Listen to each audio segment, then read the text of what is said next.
Hello everyone, welcome to अपना सपना JRF and welcome to this mini series. आज की इस मिनी सीरीज में हम करने वाले हैं blood grouping in human beings. चलिए वीडियो शुरू करते हैं और जानते हैं कि हम इंसानों के अंदर जो ब्लड ग्रुप होता है, किसी का ए है, बी है, ए बी है, ओ है, ए पॉजिटिव है, बी पॉजिटिव है, इनका क्या मतलब होता है और उसके पीछे क्या साइंस है, किस बिहाफ पर हम ए ब्लड ग्रुप या फिर ए पॉजिटिव ब्लड ग्रुप बोलते हैं। ठीक है, चलिए देखते हैं आज की इस वीडियो में कि हमारे अंदर कैसे ब्लड ग्रुपिंग होती है। दोनों के बारे में देखेंगे, एबीओ ब्लड ग्रुपिंग भी और आरएच ब्लड ग्रुपिंग भी। तो सबसे पहले बात करते हैं कि हमारा जो ब्लड ग्रुप है वो दो तरीके से डिसाइड होता है, एक एबीओ ग्रुपिंग में और एक होता है आरएच ग्रुपिंग में। यानी सबसे पहले जो चीजें डिस्कवर हुई थी हमारे ब्लड ग्रुप को लेकर के वो एबीओ ब्लड ग्रुपिंग थी, जिसमें ए बी और ओ था। लेकिन कुछ समय के बाद फिर ये फैक्टर भी डिस्कवर हुआ जिसमें आरएच पॉजिटिव और आरएच नेगेटिव होता है। इसी के बिहाफ पर हमारा ए पॉजिटिव या ए नेगेटिव, बी पॉजिटिव या बी नेगेटिव का कॉन्सेप्ट रहता है। आज की वीडियो में हम दोनों को डिस्कस करने वाले हैं। तो सबसे पहले बात करेंगे कि एबीओ ब्लड ग्रुपिंग क्या होती है। तो देखिए, जो एबीओ ब्लड ग्रुपिंग है, blood group of organism depend upon the presence and absence of the antigen on membrane of RBC. हम सभी जानते हैं कि हमारा जो ब्लड होता है उस ब्लड के अंदर कई सारे सेल होते हैं, जैसे कि आरबीसी है, डब्ल्यूबीसी है और ब्लड प्लेटलेट्स हैं। जो आरबीसी होती है, जिनको हम रेड ब्लड सेल बोलते हैं, ये लाल रंग की होती हैं क्योंकि इनके अंदर हीमोग्लोबिन होता है। आरबीसी की मेम्ब्रेन पर कुछ एंटीजन प्रेजेंट होते हैं, यानी कुछ कंपाउंड्स प्रेजेंट होते हैं। उसी के बिहाफ पर हमारा ब्लड ग्रुप डिसाइड होता है। जो एंटीजन प्रेजेंट है वहां पर उनकी स्ट्रक्चर को देखा जाता है और उसी में एक क्राइटेरिया फिक्स किया हुआ है कि अगर ऐसा है तो ए ब्लड ग्रुप है, अगर ऐसा है तो बी ब्लड ग्रुप है। तो हमारा जो ब्लड ग्रुप होता है वो डिपेंड करता है कि हमारा जो खून है उसके अंदर जो आरबीसी है उनकी मेम्ब्रेन पर कौन सा एंटीजन प्रेजेंट है। ठीक है, antigen is a substance that can stimulate to form the antibodies. अच्छा, ये एंटीजन क्यों बोलते हैं? जैसे देखो, ये आरबीसी है, आरबीसी की मेम्ब्रेन पर मानो ये कोई भी हमने कंपाउंड लिया है जिसको हम बोल रहे हैं एंटीजन। अब इसको हमने एंटीजन क्यों बोला है? एंटीजन एक ऐसा कंपाउंड होता है जो अगर किसी की बॉडी के अंदर एंटर करता है तो उसकी बॉडी में एंटीबॉडीज की फॉर्मेशन को स्टिमुलेट कर देता है, उसको हम एंटीजन कहते हैं। ठीक है, मैं फिर से बता देती हूँ। मानो कोई भी एक बैक्टीरिया है और वो बैक्टीरिया मेरी बॉडी में एंटर करता है, उसके एंटर करने से अगर मेरा इम्यून सिस्टम स्टिमुलेट होता है और उसके अगेंस्ट एंटीबॉडीज बनाता है तो मैं उस बैक्टीरिया को कहूंगी कि एंटीजन है। लेकिन मानो अगर कोई बैक्टीरिया है, बॉडी में एंटर कर रहा है, लेकिन उसके एंटर करने की वजह से मेरी बॉडी में एंटीबॉडीज नहीं बन रही हैं, तो मैं उसे एंटीजन नहीं कहूंगी। ठीक है, तो इसलिए हमने इनको एंटीजन कहा है कि मानो जैसे ये आरबीसी है और आरबीसी के मेम्ब्रेन पर ये कंपाउंड है और अगर ये आरबीसी किसी दूसरे बंदे के शरीर में चली जाए तो उसके शरीर में जाकर के ये जो एंटीजन है ये एंटीबॉडीज बनवाने के लिए इसको स्टिमुलेट कर देगा, इसीलिए हमने इसको एंटीजन कहा है। ठीक है, तो on RBC these antigen are glycoprotein in nature. ये एंटीजन किससे बने हैं? हालांकि मैंने बताया है आपको ये कंपाउंड होता है, किससे बना है? ग्लाइकोप्रोटीन। मतलब ग्लाइको का मतलब होता है कार्बोहाइड्रेट्स होगा और साथ में प्रोटीन मिलकर के यहाँ मेम्ब्रेन पर प्रेजेंट होते हैं, जिनको हम एंटीजन बोलते हैं। ये बेसिक बातें हुई हैं हमारे आरबीसी के बारे में। अब बात करते हैं कि ब्लड ग्रुप जो हम पढ़ते हैं, ए है, बी है, ए बी है और ओ है, ये किस बिहाफ पर डिसाइड होते हैं? ये मैंने आपको पहले बता दिया है कि हमारे आरबीसी पर जो एंटीजन प्रेजेंट होते हैं उनके बिहाफ पर हमारा ब्लड ग्रुप डिसाइड होता है। जैसे यदि किसी का ब्लड ग्रुप ए है तो इसका मतलब है कि उसके खून में, उसके ब्लड में जो आरबीसी है उसकी सरफेस पर ए एंटीजन प्रेजेंट है, तो उसका ब्लड ग्रुप क्या हो जाएगा? ए। अगर किसी का ब्लड ग्रुप बी है तो उसके आरबीसी की सरफेस पर बी एंटीजन होगा। अगर किसी का ए बी है तो उसके आरबीसी की सरफेस पर ए एंटीजन भी होता है और बी एंटीजन भी होते हैं, दोनों होते हैं, तो हम ए बी ब्लड ग्रुप कहेंगे। और अगर किसी बंदे के खून में जो आरबीसी है उनकी आरबीसी पर अगर कोई भी एंटीजन नहीं है तो हम उसे कहेंगे ओ ब्लड ग्रुप। ओके, अब बात करते हैं एंटीबॉडीज की। हमारा जो खून होता है उसमें प्लाज्मा भी होता है, प्लाज्मा के अंदर एंटीबॉडीज प्रेजेंट होती है। अब अगर किसी का ब्लड ग्रुप ए है तो उसको उसकी आरबीसी की मेम्ब्रेन पर क्या होगा, ए एंटीजन होगा, ये तो हमने सीख लिया है। लेकिन उसके खून में ही बी एंटीबॉडीज भी होती हैं। ये थोड़ी सी अलग बात है, क्योंकि देखो हम जानते हैं कि हमारे शरीर में एंटीबॉडीज तब बनती हैं जब कोई एंटीजन आकर के उसको स्टिमुलेट करता है, तब जाकर के एंटीबॉडीज बनती है। लेकिन यहाँ पर थोड़ा सा क्राइटेरिया अलग है।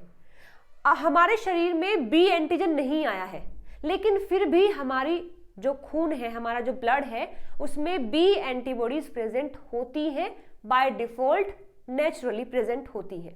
ठीक है, तो अगर ए एंटीजन है तो बी एंटीबॉडी होगी हमारे ही ब्लड में, अगर बी एंटीजन है तो ए एंटीबॉडी होगी, और अगर ए बी एंटीजन दोनों है तो कोई भी एंटीबॉडी नहीं होगी, और अगर कोई एंटीजन नहीं है तो दोनों एंटीबॉडीज होंगी। ओके, अब एंटीजन एंटीबॉडीज ये ऐसे अपोजिट क्यों आई है? मतलब अगर ए एंटीजन है तो एंटीबॉडी ए क्यों नहीं है? क्योंकि देखो एंटीजन एंटीबॉडी ये एक दूसरे के बिल्कुल पक्के दुश्मन होते हैं। जहां मुझे एंटीजन दिखा मैं उसको खत्म कर दूंगी। अब देखो अगर हमारे खून में आरबीसी पर ए एंटीजन है और हमारे ही खून में जो प्लाज्मा है उस पर उसमें अगर एंटीबॉडी ए ही है तो उनकी लड़ाई बच जाएगी, वो सारे ब्लड को खत्म कर देंगे, सारे आरबीसी को डिस्ट्रॉय कर देंगे। और आपको पता ही है आरबीसी का हमारे जीवन में, हमारे शरीर में कितना बड़ा रोल है। तो अगर आरबीसी ही नहीं रहेंगे तो मतलब हम भी नहीं रहेंगे। इसीलिए अलग अलग एंटीबॉडीज होती हैं। अगर ए एंटीजन है तो बी एंटीबॉडी है, बी एंटीजन है तो ए एंटीबॉडी है, ए बी एंटीजन है तो कोई एंटीबॉडी नहीं होगी। क्योंकि देखो अगर हम यहाँ ए एंटीबॉडी रखेंगे तो ये इससे फाइट कर जाएगा, अगर बी रखेंगे तो इससे फाइट कर जाएगा, तो यहाँ कोई नहीं होता है। अब यहाँ कोई एंटीजन नहीं है तो यहाँ सारी एंटीबॉडीज होंगी, ए भी और बी भी। ओके, आई होप यहाँ तक चीजें समझ आ गई हैं। अब आप कैलकुलेट करना कि आपका ब्लड ग्रुप क्या है, तो आपके पास कौन सा एंटीजन होगा और कौन सी एंटीबॉडी होगी। अगर मैं एग्जांपल दूं तो मेरा ब्लड ग्रुप जो है बी पॉजिटिव है।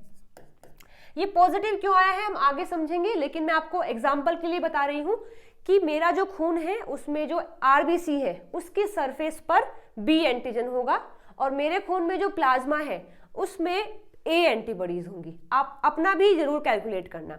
अब बात करेंगे कि कौन कौन किसको ब्लड डोनेट कर सकता है। इसके लिए पहले एक छोटी सी बात बताऊंगी, फिर देखेंगे कि कौन किसको डोनेट कर सकता है। जब भी ब्लड डोनेट करने की बात आती है तो वहां हमें कुछ बातें याद रखनी होती हैं। उससे पहले मैं आपको ये टॉपिक समझा देती हूँ, ये भी इसी से रिलेटेड है। इसमें हम क्या बात कर रहे हैं, अभी तो हमने देखा है कि अगर ए ब्लड ग्रुप है तो ए एंटीजन है, बी ब्लड ग्रुप है तो बी एंटीजन है। लेकिन ये बनाए किसने हैं? आपको पता है कि हमारे बॉडी में जितने भी फंक्शन है, जितने भी कैरेक्टर हैं, जितने भी ट्रेट हैं, वो सब जीन से बनते हैं। ठीक है, जीन एमआरएनए बनाता है, एमआरएनए से वो प्रोटीन बनता है और फिर जाकर के उस काम को वो करवाता है। तो यहाँ पर भी अगर आरबीसी पर ए एंटीजन है या बी एंटीजन है तो वो किसने बनाए हैं? वो किसी जीन ने बनाए हैं। उस जीन के बारे में ही हम जानने वाले हैं। उस जीन का नाम है आई। आई जो जीन है उसके 3 एलील होते हैं, आई ए, आई बी एंड आई। ऐसा जीन जिसके पास 2 से ज्यादा एलील होते हैं उसको हम मल्टीपल एलीलिक जीन बोलते हैं।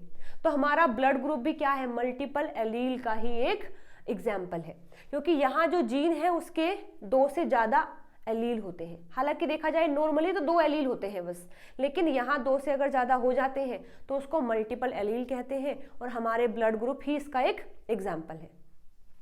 आई ए, आई बी और आई, इन दोनों में आई ए और आई बी जो होते हैं दोनों ही डोमिनेंट हैं, जबकि आई जो है ये रिसेसिव होता है। ठीक है, अगर मेरे अंदर आई ए जीन है तो मेरे पास ए एंटीजन बनेगा, अगर मेरी बॉडी में आई बी जीन है तो बी एंटीजन बनेगा, और अगर मेरी बॉडी में आई स्मॉल वाला जो आई है वो जीन है तो नो एंटीजन, कोई एंटीजन नहीं बनेगा। ठीक है, और अगर मेरे पास दोनों के लिए जीन है, ए के लिए भी और बी के लिए भी, तो क्या बनेगा? ए भी बनेगा और बी भी बनेगा, यानी ए बी ब्लड ग्रुप हो जाएगा। तो फिर से एग्जांपल लेते हैं कि मेरा ब्लड ग्रुप अगर बी है तो मतलब मेरे पास जो है आई बी रहा होगा। आई बी ने क्या किया? बी एंटीजन बनाया, मेरा ब्लड ग्रुप बी हो गया है। ठीक है, इस तरीके से होता है। अब यहां पर देखिए जीनोटाइप कैसे कैसे हो सकते हैं। आई ए साथ में आ सकते हैं, आई ए और स्मॉल आई बी साथ में आ सकता है, आई बी आ सकते हैं, आई बी स्मॉल आई आ सकता है, आई बी और स्मॉल आई आ सकते हैं। अगर किसी का जीनोटाइप ये है तो ए ब्लड ग्रुप होगा, क्योंकि ये भी ए एंटीजन बनाएगा और ये भी ए एंटीजन बनाएगा, तो अल्टीमेटली ए ब्लड ग्रुप आ जाएगा। अगर किसी का जीनोटाइप ये है तो भी ए ही ब्लड ग्रुप होगा, क्योंकि ये बनाएगा ए एंटीजन और ये कोई एंटीजन नहीं बनाता है। यहां बात करें तो बी एंटीजन बनेगा, यानी कि बी ब्लड ग्रुप हो जाएगा। अगेन यहां बात करें तो ये बनाएगा बी एंटीजन और ये कुछ भी नहीं बनाता है, तो अगेन यहां पर भी बी ब्लड ग्रुप हो जाएगा। अगर ये कंडीशन है तो देखो ये भी डोमिनेंट है और ये भी डोमिनेंट है, तो दोनों ही अपने अपने एंटीजन बनाएंगे और ए बी ब्लड ग्रुप हो जाएगा। और अगर ये कंडीशन है तो दोनों में से कोई भी एंटीजन नहीं बनाता, और जिसमें कोई भी एंटीजन नहीं बनता उसमें हम बोलते हैं कि ये ओ ब्लड ग्रुप होता है। ठीक है, तो यहां पर ये वाला जो केस है ये शो करता है कोडोमिनेंस। कोडोमिनेंस का मतलब होता है कि दोनों ही जो डोमिनेंट, दोनों ही जीन जो हैं, दोनों ही एलील जो हैं वो अपने आप को डोमिनेंट कर पा रहे हैं, तो उसको कोडोमिनेंट बोलते हैं। यहां पर कोडोमिनेंट हुआ है। ओके, तो आई होप यहां तक चीजें समझ आई है।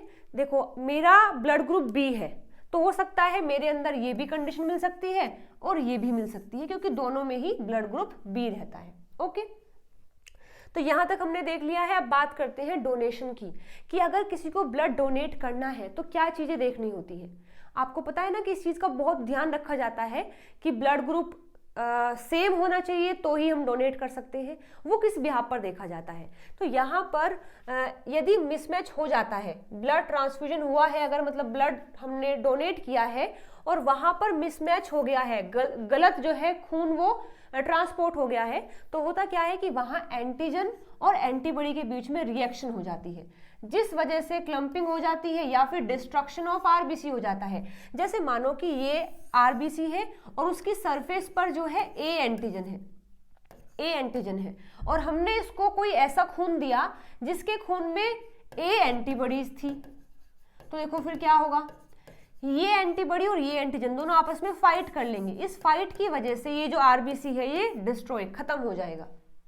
और अगर आरबीसी कम हो जाता है तो हमें एनीमिया हो जाता है, यानी खून की कमी हो जाती है, साथ साथ जॉन्डिस हो जाता है, यानी कि पीलिया हो जाता है, जिसमें कि बिलिरुबिन बनता है और हमें बीमारी हो जाती है। तो ये चीजें ध्यान रखी जाती है, और अगर ये कंडीशन सीवियर हो जाए तो मौत भी हो सकती है। तो ब्लड ट्रांसफ्यूजन से पहले चीजें देखी जाती हैं कि मिसमैच तो नहीं है। अब हम किस बिहाफ पर देखते हैं ये भी जानना होगा। तो देखो अगर डोनेट करना है ब्लड तो कुछ चीजें चेक करनी पड़ती हैं। क्या चेक करना है, जो डोनेट कर रहा है उसका देखना होता है एंटीजन, और जिसको दे रहे हैं उसका देखना होता है एंटीबॉडीज। अगर दोनों मैच हो गई, अगर दोनों मैच हो गई हैं तो दिक्कत हो जाएगी, मैच नहीं होनी चाहिए। ठीक है, फिर से बता देती हूं, जो डोनेट कर रहा है उसका एंटीजन चेक करते हैं, जो रिसीव कर रहा है उसका एंटीबॉडी चेक करते हैं। दोनों सेम नहीं होनी चाहिए। सेम इन द सेंस कि हम ये डोनेट कर रहा है तो मानो इसके पास ए एंटीजन है, ए ब्लड ग्रुप है तो ए एंटीजन है, ये जो ले रहा है इसके पास ए एंटीबॉडीज नहीं होनी चाहिए, मतलब इसका एंटीजन और इसकी एंटीबॉडीज मैच नहीं होनी चाहिए। ठीक है, मैच नहीं होनी चाहिए। हाँ ओके, अब एक बार चलो देखते हैं कि किस तरीके से हम इसके बारे में देख सकते हैं। तो देखो अगर जो है ब्लड ग्रुप, अगर जो ब्लड ग्रुप है वो अगर ए है, देखो यहाँ ए है तो मतलब ए एंटीजन है, ए एंटीजन है तो उसको कौन कौन डोनेट कर सकता है। अब ये क्या है, यहाँ ये रेसिपिएंट है, मतलब जो लेगा, रिसीव करेगा। जो रिसीव करता है उसका हमें क्या देखना पड़ता है, एंटीबॉडीज हम चेक करते हैं। तो इसके पास कौन सी एंटीबॉडी है, इसके पास बी एंटीबॉडी है। और जो डोनेट कर रहा है उसका हम क्या चेक करते हैं, उसका हम एंटीजन चेक करते हैं। तो यहाँ पर जिसकी एंटीबॉडी एंटीजन बी है वो नहीं होना चाहिए। तो डोनेट कर रहे हैं यानी कि इसकी हम क्या चेक करेंगे, एंटीबॉडी। ठीक है, मैं आपको यहाँ एक बार अलग से समझाती हूँ उसको। जैसे देखो ये डोनर है जो डोनेट करेगा और ये रेसिपिएंट है जो कि लेने वाला है। मान लेते हैं कि जो लेने वाला है उसका हमने चेक करना होता है एंटीबॉडी, और जो दे रहा है उसका चेक करना होता है एंटीजन। ठीक है, अब मानो मुझे लेना है तो मेरा ब्लड ग्रुप बी है, मेरा ब्लड ग्रुप बी है, मेरा एंटीबॉडी चेक करना है, मेरा एंटीबॉडी क्या होगा ए। अगर मेरा ब्लड ग्रुप बी है तो मेरा एंटीजन बी होगा, एंटीबॉडी क्या होगी ए होगी। अब जो भी मुझे ब्लड देगा उसके पास ए एंटीजन नहीं होना चाहिए, क्योंकि एंटीबॉडी और एंटीजन सेम नहीं होने चाहिए। तो अगर मेरे पास ए एंटीबॉडी है तो कोई भी ऐसा नहीं होना चाहिए जिसका ए एंटीजन हो। तो अगर बात करें ए ब्लड ग्रुप वाले की, उसमें तो ऑब्वियसली हमें पता है कि ए एंटीजन होगा, तो ये मुझे ब्लड नहीं दे पाएगा, क्योंकि इसमें ए एंटीजन है, मेरे पास ए एंटीबॉडी है, दोनों फाइट कर जाएंगे, तो ये ब्लड ग्रुप नहीं दे सकता, मतलब ये नहीं दे सकता ब्लड। बी की बात करें तो बी के पास बी एंटीजन है और मेरे पास ए एंटीबॉडी है, कोई दिक्कत नहीं आएगी, तो ये जो है ब्लड मुझे दे सकता है। ऐसी बात करें ए बी की, तो ए बी में क्या है, ए एंटीजन भी है, बी है, इससे तो कोई दिक्कत नहीं आएगी, लेकिन इसके पास ए एंटीजन भी है तो ये भी मुझे ब्लड नहीं दे पाएगा। ओ की अगर बात करें तो ओ क्या है, ओ के पास कोई एंटीजन नहीं है, तो ये मुझे आराम से ब्लड दे सकता है। ठीक है, ऐसे ही हम एक और केस देख लेते हैं, एक हम ए का केस देख लेते हैं, ए बी का, हम ए बी का केस देख लेते हैं, यहीं पर लिख लेते हैं। देखो, मानो अगर किसी का ब्लड ग्रुप ए बी है, ए बी है, तो क्या इसमें कोई एंटीबॉडी होगी, कोई एंटीबॉडी नहीं होती। हमें देखना क्या है, एंटीबॉडी, कोई एंटीबॉडी नहीं है तो सब उसको ब्लड दे सकते हैं। देखो ये भी दे सकता है क्योंकि इसमें कोई एंटीबॉडी नहीं है, ये भी दे सकता है, ये भी दे सकता है और ये भी दे सकता है। तो अगर किसी का ब्लड ग्रुप ए बी है तो उसको सब ब्लड दे सकते हैं क्योंकि इसके पास कोई एंटीबॉडी नहीं है। ठीक है, ऐसे अगर बात करें, मैं यहाँ ले लेती हूँ, अगर ओ को, जो ओ है उसको अगर मैं लेती हूँ तो ओ के पास क्या है, दोनों एंटीबॉडीज हैं, इसके पास ए एंटीबॉडी भी है और इसके पास बी एंटीबॉडी भी है। तो यहाँ पर देखो, अगर कोई ए एंटीजन वाला है, मानो कोई ए एंटीजन यानी कि ए ब्लड ग्रुप वाला है, तो वो उसको ब्लड नहीं दे पाएगा क्योंकि इसके पास ए एंटीबॉडीज है, तो ये नहीं दे पाएगा। बी वाले की बात करें तो बी एंटीजन है, इसके पास बी एंटीबॉडी भी है, तो ये नहीं दे पाएगा। ए बी की बात करें तो उसके पास दोनों ही एंटीजन है, तो ये भी नहीं दे पाएगा। ओ को केवल ओ वाला ही दे पाएगा क्योंकि इसके पास कोई एंटीजन नहीं है, तो इसे कोई दिक्कत नहीं आएगी। तो ओ को केवल ओ वाला ही दे पाता है, बाकी ए बी को सब दे देते हैं और इन दोनों को जो सेम वाला रहेगा और ओ जो रहेगा केवल वो देगा। तो देखो यहाँ लिखा भी है मैंने, अगर किसी का ब्लड ग्रुप ए है तो उसको ए और ओ दे सकता है, किसी का अगर बी है तो उसको बी और ओ दे सकता है, किसी का अगर ए बी है तो उसको ए भी दे सकता है, बी भी दे सकता है, ए बी भी दे सकता है और ओ भी दे सकता है, और किसी का अगर ओ है तो उसको केवल ओ ही दे सकता है। यहाँ आप देख सकते हैं ओ सबको दे सकता है और ए बी सबसे ले सकता है, तो यहाँ हम बोलते हैं कि ओ क्या है, यूनिवर्सल डोनर है, वो सबको दे सकता है, और ए बी क्या है, यूनिवर्सल रेसिपिएंट है, वो सबसे ले सकता है। तो इस वजह से यहाँ हमने लिखा हुआ भी है,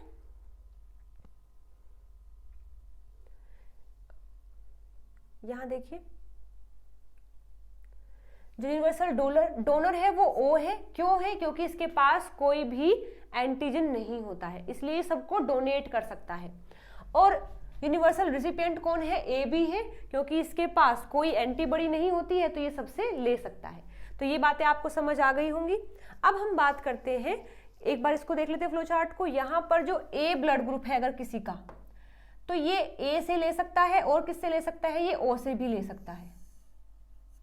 जो जिसका ब्लड ग्रुप ए है वो ए से ले सकता है और ओ से ले सकता है। जिसका ब्लड ग्रुप ए बी है वो ए से भी ले सकता है, बी से भी ले सकता है और ओ से भी ले सकता है। और जिसका ब्लड ग्रुप बी है वो बी से भी ले सकता है और ओ से भी ले सकता है। लेकिन जिसका ओ है वो केवल ओ से ही ले सकता है, वो किसी और से नहीं ले पाएगा। ठीक है, ओके। अब हम बात करते हैं जो RH ब्लड ग्रुपिंग है। ABO हमने देख लिया है। आई होप आपको यहाँ तक कोई डाउट नहीं है। डाउट अगर है तो आप कमेंट करके मुझसे पूछ सकते हैं। अब बात करेंगे कि RH ब्लड ग्रुपिंग क्या होता है। पहले माना गया था कि बस 4 ही ब्लड ग्रुप मिलेंगे हर किसी के अंदर, या तो A, या तो बी, या तो ए बी, या तो ओ, इससे अलग नहीं होते हैं। लेकिन कुछ समय के बाद कुछ चीजें और डिस्कवर हुई हैं, जिससे हुआ है कि 8 टाइप के ब्लड ग्रुप मिल सकते हैं। ये तो 5 है, मैं बता रही हूँ 8 टाइप के ब्लड ग्रुप मिल सकते हैं। कौन कौन से अभी बात करेंगे। RH का मतलब क्या है, rhesus factor, first time found in the species of rhesus monkey. Rhesus monkey होता है, उसकी स्पीसीज में ये फैक्टर मिला था फर्स्ट टाइम, इसलिए इसको RH फैक्टर बोलते हैं। फिर देखा गया कि सेम ऐसी ही स्ट्रक्चर हमारे बॉडी के अंदर भी मिल रही है, ठीक है, तो इसको RH फैक्टर बोला जाता है।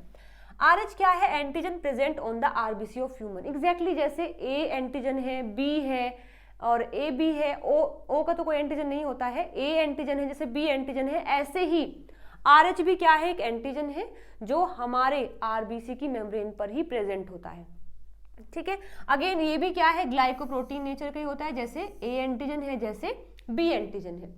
यहां पर हम क्या बोलते हैं, लेकिन देखा गया है कि सभी के अंदर ऐसा नहीं होता है। किसी के अंदर RH ये जो ग्लाइकोप्रोटीन है प्रेजेंट होता है और किसी के अंदर नहीं होता है। जिसके अंदर ये प्रेजेंट है उसको हम बोल देते हैं RH पॉजिटिव, और जिसके पास RH फैक्टर नहीं होता, जिसके RBC पर ये RH एंटीजन नहीं है, उसको हम बोल देते हैं RH नेगेटिव। पूरे इस वर्ल्ड में जो पॉपुलेशन है उसमें 80% पॉपुलेशन ऐसी है जिसके RBC पर RH फैक्टर मिलता है, जबकि 20% ऐसी हैं जिनके RBC पर ये RH एंटीजन नहीं मिलता है, उन्हें हम RH नेगेटिव कहेंगे। जिनके पास है उसको हम RH पॉजिटिव कहेंगे। जैसे देखिए यहाँ पर मानो ये RBC है, RBC पर A एंटीजन भी है, RH भी है, तो हम इसको क्या कहेंगे, A पॉजिटिव। अब मानो ये RBC है और उसकी RBC पर B एंटीजन है और RH भी है, तो इसको हम कहेंगे B पॉजिटिव। अगर A भी है, B भी है, RH भी है, तो हम कहेंगे AB पॉजिटिव। और अगर केवल मतलब RH ही है तो हम कहेंगे O पॉजिटिव ब्लड ग्रुप, ठीक है। बात करें यहाँ अगर नहीं है RH फैक्टर तो इसको हम कहेंगे A नेगेटिव, इसको हम कहेंगे B नेगेटिव, इसको हम कहेंगे AB नेगेटिव और इसको हम कहेंगे O नेगेटिव। हो गए 8 ब्लड ग्रुप। पहले क्या था, बस AB O था, लेकिन RH फैक्टर के आने की वजह से अब 8 टाइप के ब्लड ग्रुप हो गए हैं। A positive A negative, B positive B negative, AB positive AB negative and O positive O negative. Okay, तो देखो यहाँ बात करते हैं आगे थोड़ी सी कि अगर ब्लड डोनेट करना चाहते हैं तो अब तक तो हम केवल A एंटीजन B एंटीजन को देख रहे थे, लेकिन अब हमें RH जो एंटीजन नया फाइंड आउट हुआ है उसको भी कंसिडर करना पड़ेगा ब्लड को डोनेट करने से पहले, ठीक है, क्योंकि ये भी है तो एंटीजन ही, अगर मिसमैच हुआ, कुछ भी गलती हुई तो ये भी एंटीबॉडीज बना करके RBC को डिस्ट्रॉय कर सकता है। तो ब्लड डोनेट करने से पहले हमें ये भी देखना पड़ेगा कि RH है या RH नहीं है, ठीक है। तो देखो, no natural anti RH antibodies present in plasma of the both RH positive and RH negative. जैसे देखो, अगर A एंटीजन बॉडी में एंटर करता है तो उसके अगेंस्ट A एंटीबॉडीज बनती है, अगर B एंटीजन बॉडी में एंटर करता है तो उसके अगेंस्ट B एंटीबॉडीज बनेंगी। ऐसे ही अगर RH जो फैक्टर है वो बॉडी में एंटर करता है तो उसके अगेंस्ट एंटी RH एंटीबॉडीज बनती है, ठीक है। अब हमने देखा था ABO ब्लड ग्रुप में अगर किसी के पास A एंटीजन है तो उसके पास नेचुरली ही B एंटीबॉडीज प्रेजेंट होती है, अगर किसी के पास B एंटीजन है तो उसके पास A एंटीबॉडीज होती हैं, अगर किसी का A और B दोनों एंटीजन है तो उसके पास कोई एंटीबॉडीज नहीं होती, और अगर किसी के पास कोई एंटीजन नहीं है तो उसके पास दोनों एंटीबॉडीज प्रेजेंट होती है नेचुरली। लेकिन RH फैक्टर में ऐसा नहीं होता है। यहाँ ऐसा है कि कोई भी naturally anti RH antibodies present नहीं होती, चाहे कोई RH पॉजिटिव हो चाहे कोई RH नेगेटिव हो। अब देखो, अगर RH पॉजिटिव फैक्टर प्रेजेंट है फिर तो एंटीबॉडीज प्रेजेंट ही क्यों होंगी, है ना। अगर RBC पर RH फैक्टर है तो उसके प्लाज्मा में एंटी RH एंटीबॉडीज प्रेजेंट नहीं होनी चाहिए, अगर होंगी तो फाइट हो जाएगी, तो इनके अंदर तो पक्का ठीक है नहीं होगी। लेकिन जो RH नेगेटिव होते हैं उनके पास भी एंटी RH एंटीबॉडीज नहीं प्रेजेंट होती हैं, ठीक है। अब देखो, अगर मैं कहती हूं RH पॉजिटिव है तो उसके पास RH एंटीजन तो प्रेजेंट होगा, तभी तो वो RH पॉजिटिव है, लेकिन उसके पास एंटी RH एंटीबॉडीज नहीं होंगी। अगर कोई RH नेगेटिव है तो उसके पास RH एंटीजन भी एब्सेंट है और उसके पास एंटी RH एंटीबॉडीज भी नहीं है। ये तो दोनों केस में ही नहीं है, लेकिन अगर RH पॉजिटिव है तो एंटीजन है, RH नेगेटिव है तो एंटीजन नहीं है। ये बातें समझ आ गई हैं। तो एक बात फिर देखिए, डोनर जो है और रेसिपिएंट जो है उसमें हमें क्या देखना होता है। मानो रेसिपिएंट है RH पॉजिटिव और डोनर क्या है, RH पॉजिटिव है, तो कोई दिक्कत नहीं आएगी।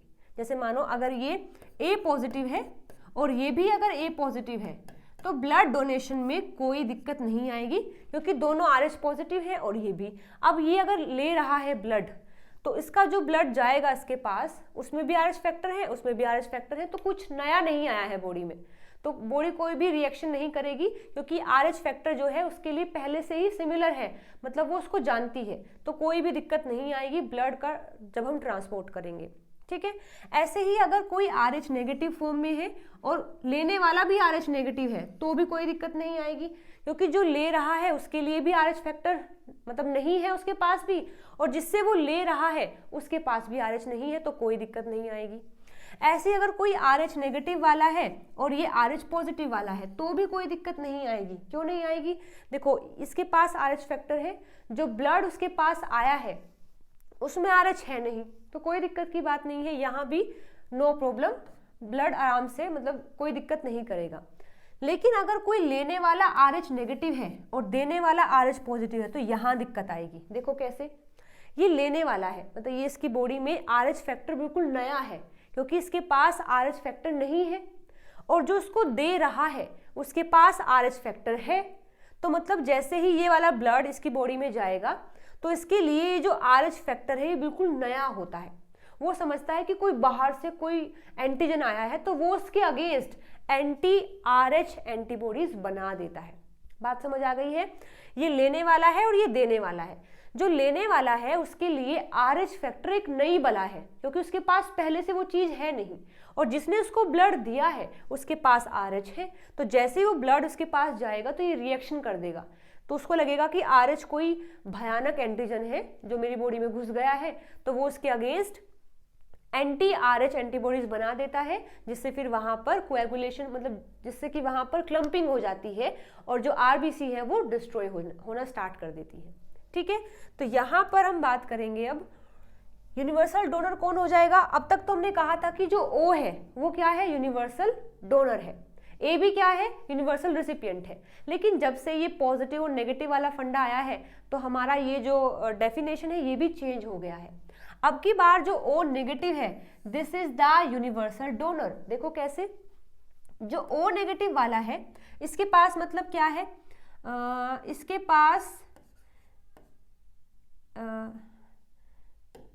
इसके पास कोई एंटीजन नहीं है जो देता है, मतलब ये डोनर है, ये डोनर है, और डोनर का हम क्या चेक करते हैं, एंटीजन। इसके पास कोई एंटीजन नहीं है, ना ही A एंटीजन है, ना ही B एंटीजन है, और ना ही RH एंटीजन है। और जिसको ये देता है रेसिपिएंट, उसका हम क्या चेक करते हैं, उसका हम चेक करते हैं एंटीबॉडीज। ठीक है, इसके पास A भी है, मतलब मान लेते हैं जो भी ले रहा है उसका A एंटीबॉडी भी है उसके पास। अगर इसका ब्लड ग्रुप AB है तो देखो A भी है और A एंटीबॉडी भी है और B एंटीबॉडी भी है, और अगर ये RH पॉजिटिव है तो उसके पास RH फैक्टर भी है। ठीक है, तो देखो यहाँ पर जो O नेगेटिव वाला होता है इसके पास कोई एंटीजन नहीं है, तो ये सबको ब्लड दे सकता है।